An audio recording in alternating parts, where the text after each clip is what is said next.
Ramon, molt bona nit. Què tal? Bona nit. Sempre rialler, és que clar, el Badalona és l'altra cara de la moneda, oi? Del Divina Joventut. La meva rialla, com dius tu, fa joc amb els quadres que porto. Com els teus quadres? Sí. De la camisa. I amb la camisa també tipus rosa del Xavi Ballesteros. Va, parlem d'aquesta còmoda victòria del Badalona 4-1 amb la Penya Deportiva Santa Eulàlia d'Eivissa. Com va anar el partit? N'hi ha per somriure, perquè són dues golejades en els dos últims partits de casa. El Badalona, que recordem, venia de guanyar l'últim partit a casa 5-2 també, tot i que després, entremig, havia perdut el camp del Peralada. En un partit que, tot i el 4-1, vam haver d'esperar a la segona part, a veure gols. Mira si és capritxós el futbol, que vam estar durant bona estona del primer temps veient accions de mèrit, jugades amb bones arribades del Badalona, amb possibilitats de fer el primer, només començar el partit pràcticament, doncs fallant aquest gol Kevin Lacruz. És veritat que va arribar una mica forçat en aquesta acció, però, com dic, la gent s'ho va passar bastant bé. El que passa és que, clar, al descans miraves el marcador i l'empat a 0, home, feia una mica de respecte, no? Veient el que el Badalona havia provocat, amb possibilitats de marcar, estem veient algunes de les accions de la primera part.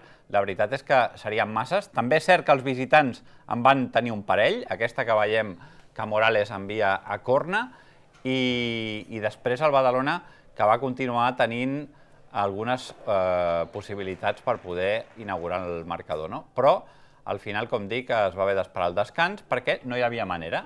La punteria no era la bona i, com dèiem, doncs, a més, una nota negativa que després repassarem, que va ser la lesió de Robusté a les acaballes de la primera part. A la segona part, la intenció era continuar igual i només començar el segon període, pràcticament al minut 3, el gol de Kevin Lacruz, que per fi obria la llauna, i d'aquesta manera el marcador ja podia reflectir l'avantatge del Badalona, que s'ho mereixia pels mèrits que estava duent a terme. Hagués pogut empatar la Penya Deportiva en aquesta jugada, però Morales, que no té cap problema per atrapar la pilota. El segon gol, aquí ja amb superioritat numèrica, perquè havien expulsat un jugador de la Penya Deportiva, Néstor Querol, segon gol de la temporada, era el 2-0, favorable al Badalona. I després van arribar 2 gols més dels escapolats, d'un jugador que després també explicarem. Ens n'alegrem molt perquè va estar molt de temps inactiu a causa d'una greu lesió, Marcel Serramitja, que va marcar 2 gols de llest. Segur que aquest és el més fàcil de la seva carrera, quan va arribar a porteria. Després l'acció la va haver de fer ell, vull dir, va recuperar la pilota, però un cop ja va encarar a porteria, vaja, el més fàcil de la seva carrera, això segur. I el mateix Marcel Serramitja, que situa perfectament el segon pal, s'anticipa tothom i aprofita el refús del pal per fer el 4-0, el seu segon gol. No acabaven aquí els gols, perquè, mira, el Badalona no podia mantenir el marcador a 0, perquè l'àrbitre va xiular penal en una acció que es va produir a l'interior de l'àrea, amb unes mans, va tallar el barran la pilota amb les mans, l'àrbitre que va xiular penal, i al minut 91, aquest llançament de penal va suposar el gol de l'honor del conjunt balear, que d'aquesta manera retallava diferències i aconseguia aquesta diana per acabar de maquillar el resultat, podríem dir. Un camp que t'exigeix molt a nivell d'esforç perquè és molt gran. També, clar, et trobes que amb equips d'aquest nivell et poden arribar perquè, clar, jugues obert, has d'intentar buscar la porteria contrària i és més difícil defensar que Montigalà. Però sí, la veritat és que ens estem trobant cada vegada millor, que l'equip a casa s'està fent fort i ara hem d'intentar a fora intentar donar un passet endavant i aconseguir resultats també. Penso que a la primera part hem estat molt superiors, hem portat nosaltres el pes del partit i tinguent les ocasions més clares i podíem haver marcat un parell de gols, però el futbol, fins que no fas el primer gol, el partit no es desencalla i aquests partits moltes vegades acaben 0-0 perquè la pilota no vol entrar. Penso que el primer gol de Kevin ha sigut la clau i a partir d'aquí l'equip s'ha sentit molt més còmode i hem pogut anar endavant i marcar més gols.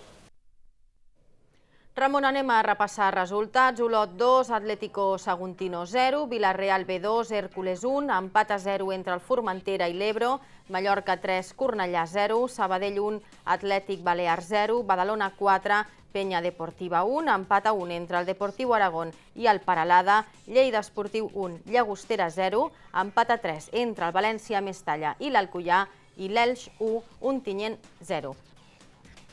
La classificació queda així, amb 22 punts el Mallorca, amb 18 l'Elx i Vila-real B, Lleida Esportiu amb 15 punts, amb 13 el Cornellà, amb 12 punts, València, Mestalla i Badalona, Sabadell amb 11 punts, amb 10 l'Atlètic Balears, amb 9 punts Hèrcules, Ebro i Formentera, Ontinyent, Olot, Alcoià i Atlético Saguntino amb 8 punts, amb 5 Penya Deportiva i Llagostera i el Deportivo Aragón amb 4 punts.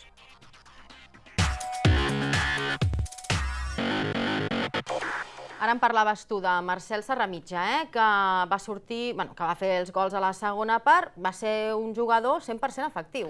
Sí, perquè, per què diem allò de Marcel Serramitja? Perquè s'afegeix a la llista d'homes del Badalona que porten 2 gols, que són en concret 5 jugadors, estan molt repartits, 5 jugadors porten 2 gols, Serramitja s'hi va afegir ahir. A més s'estrenava en aquesta lliga, recordem que es va trencar els creuats la temporada passada, que ha estat entre 8 i 10 mesos fora dels terrenys de joc, tenint en compte que va coincidir amb el final de Lliga, inici de la propera temporada, etc. I Marcel Serramitja, que ahir va demostrar, sortint a la segona part, que té criteri, que sap estar on correspon, on ha d'estar un davanter centre, bastant llest, la veritat, i ahir per fi va tenir la recompensa després de tant de temps de calvari, podríem dir. Per tant, Marcel Serramitja, que ara mateix ja va agafant el 100% de forma. Són circumstàncies del partit, el partit ens havia posat de cara ja, amb el resultat a favor les coses sempre són més fàcils i bé, he pogut marcar un parell de gols amb 2 accions un pèl estranyes pel partit, però bé, content per això, sí. I Robuster, que es torna a lesionar. Ja és mala sort perquè tot just fa 2 partits, no?, que s'ha reincorporat. Sí, fa 2, 3 partits, 4 de fet que ja anava convocat, ja fa molt de temps que entrena en normalitat, es va operar quan va finalitzar la passada temporada de quàdriceps, però no és la mateixa lesió. Hem vist aquí aquesta acció en la que es va fer mal ahir, demà se li efectuarà una ressonància, en les properes hores podrà conèixer el resultat de l'abast d'aquesta lesió, després ja es va veure que no podia continuar, el veiem que ja surt del camp, i per tant esperem que, com deia Manol González al final del partit, no sigui una lesió greu, sembla un tema de genoll, de menisc, de lligament lateral intern, veurem què és el que determina aquesta prova, però realment mala sort per Miquel Robuster després de fer el gran esforç d'operar-se i al cap de 4 mesos tornar als terrenys de joc. Per tant, esperem que sigui el menor temps possible, perquè també és una baixa molt important pel Badalona. Ramon, anem a veure els resultats d'altres futbols. En segona nacional femenina, Sant Gabriel 0, Sígol 2. En segona catalana, Districte 0, 34, Unificació de Llafia 2. En tercera catalana, empat a 3 entre el Lloreda i el Young Talent. Matronesa 5, Pomar 0 i Vilassar de Mar 3, La Salut Peragol 0. Doncs gràcies, Ramon. Fins la setmana vinent. Ara anem al poliesportiu amb en Ferran Vinaixa.